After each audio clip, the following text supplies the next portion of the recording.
50 miles solo on a 50-foot yacht. Let's cruise.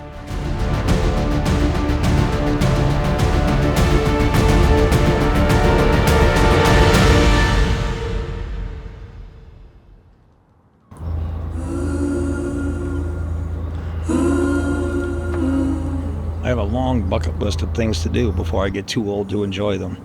Right now, none of that matters. Right now, it's just the boat and the water.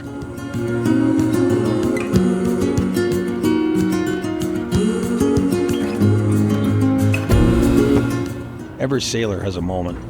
You know the one, where the world shrinks to 100 feet in every direction, and you realize this is the most alive you've ever felt. This is that moment, and it starts right now. How it sways in the sun, keeping our stories in its motion, lies the truth about us.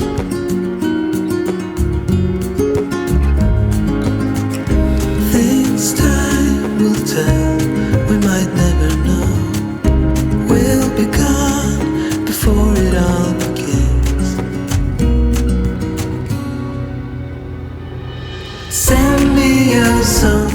Every departure starts the same way. Before the sun, before the water, there's the boat. She's a 1994 50-foot Hatteras Cockpit motor yacht, 35 tons of solid-built fiberglass, specifically designed to be stable in high seas. Her name is SummerWind, and this morning, she's going to carry me 50 miles south down the Lake Michigan shoreline, solo.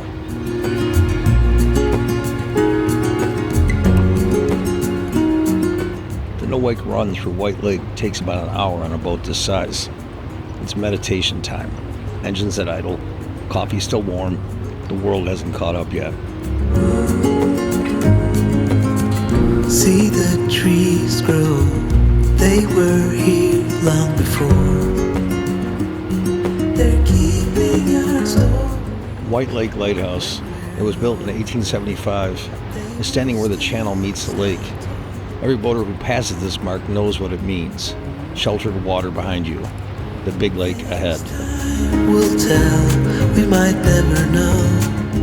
The lake is cold and gray and enormous, and it's asking me the way it always does. Are you sure about this? I am. Songs of tomorrow, I'm dying to know. Just cleared the pier heads. Gonna bring the engines up to speed. Gonna engage the synchronizer.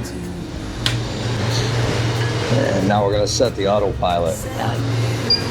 Songs of tomorrow, I'm dying to know it all. Stories of joy and of sorrow, I'm dying to know it all. To know it all. If you're enjoying this, and you ever wonder what it was like to take a 50-foot yacht down the coast of Lake Michigan by yourself, don't miss out on a single episode this season. Like and subscribe. It helps more than you'll know. The shoreline runs south-southwest from here, and for the next few hours, the dunes are my companion. These are not small hills. They rise 80 to 100 feet, straight up in the waterline. Walls of sand and grass that stretch along the Michigan coast like a natural seawall. From a mile offshore, they look like mountains. From the helm, they're the constant reminder that land is out there, that you're not in the middle of an ocean, you're running a coastline.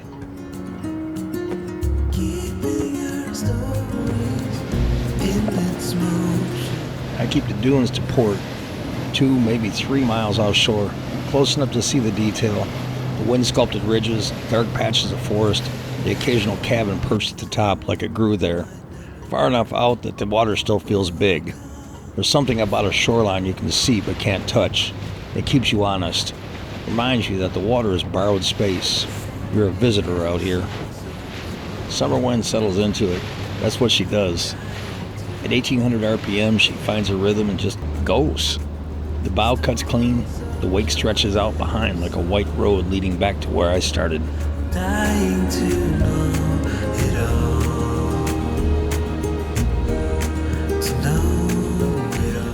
This is the run. Miles of open water between the dunes and Saugatuck. No markers, no buoys. Just compass heading, GPS, and your own judgment.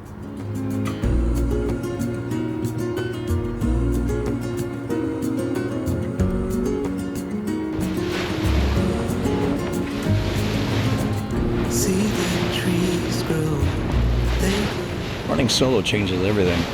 There's no one to spell you at the helm, no one to make coffee while you watch the chart plotter, no one to point out when the clouds look wrong. It's just you and the boat and the water.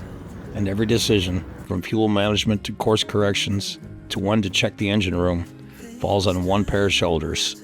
Mine. We might never know. We'll be gone before. Leave your favorite boating snacks in the comments below. Send me your songs of tomorrow. I'm dying to know it all. Stories of joy and of sorrow. I've been a widower for many years. I look forward to seeing the love of my life again one day. I promised my wife on her deathbed that I would live well. And so I do. I get up, cast off the lines, I point to bow south, and I go, not because I'm brave, because I promised. Of joy and of sorrow. I'm dying to know it all. To know it all.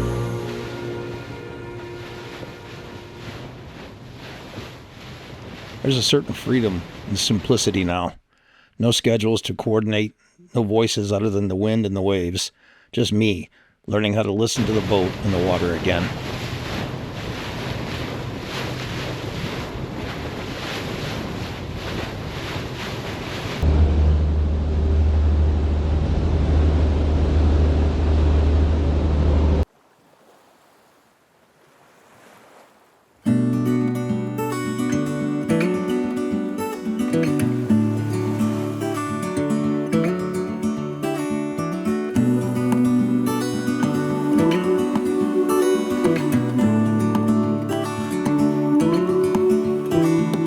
Look ahead, the sea is calm, and I know we've been through a lot, but just wait.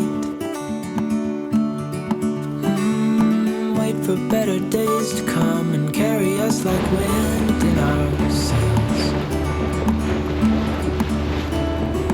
Hold on tight, I can smell the shore, it's right in front of us if we just hold on tight. This vision that I saw is getting closer every dawn. Ooh, we are dreamers of the shore.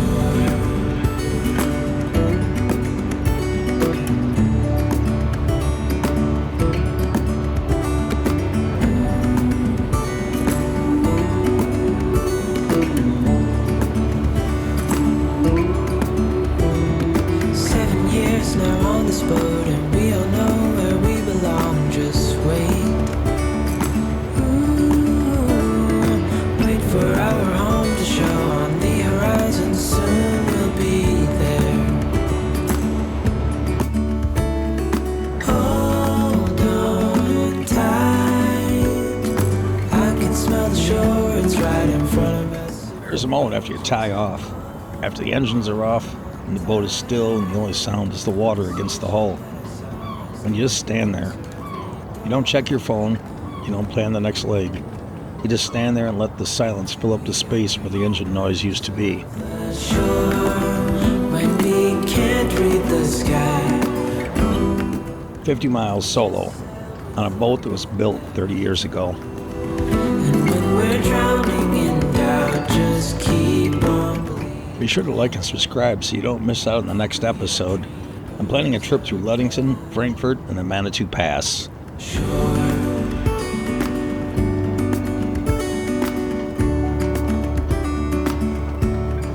Fair winds and following seas, my friends.